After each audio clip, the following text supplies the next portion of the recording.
another voiceover video. This is more for the listeners with a little more information. These are the ones who listen to other people day in and day out, at work, at home, hearing stories, sometimes the same ones over and over again, hearing the complaining, and a whole host of other things for hours upon hours upon hours every single day. And what most don't realize is how much energy it takes to do this day in and day out. Because even with just listening, it exerts energy. It's still pouring out. And even in many cases, it's a form of ministry. And sometimes in the midst of that, something comes up that needs to be said by the listener. Yet when they try to speak it out, or when they do speak it out, they do get cut off. And sometimes it makes them feel like, oh, okay, they don't want to hear what I have to say. And then other attempts are made, and either they eventually just shut down and check out of the conversation, or they find a way out of the conversation because things need to be said and it's not being heard. And oftentimes, especially amongst believers, they'll blame something else or some other factor and say it's spiritual, or, oh, it's the enemy. But the reality is, it is the person not allowing the listener to speak that's actually hindering them. They are the true audience of what needs to be heard. And there's just that part of them that doesn't want to hear it.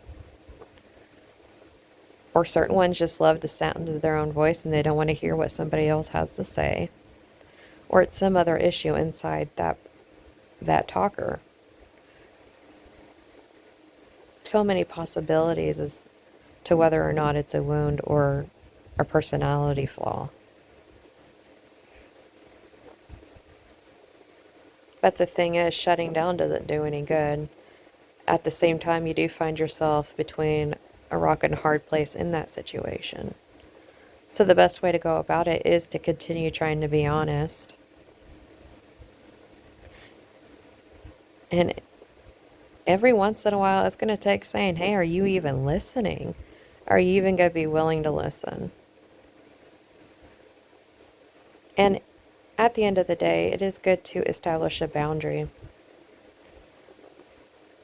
For example, if you're dealing with this day in and day out in your workplace, in your house, or whatever, and you realize that the worst of the drain is in phone conversations, then just let people know that if they live nearby, that it is healthy to just get together in person and have these conversations. But also you can set a time limit on that. And if it's the reverse, and there's the preference to just be on the phone,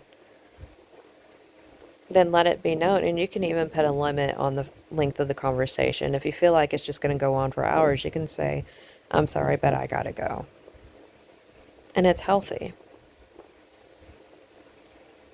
And it's because listeners matter too, just as much as the talkers. And even though social media can cause so much division and has caused a lot more problems than it's actually helped, it does at least give an outlet for those who truly don't have anybody hearing them, or a means to share the wisdom and your own experiences with the possibility of helping other people. So at least that's worthwhile. And I hope this is helpful to you, and may you be blessed, and there'll be more soon. Bye.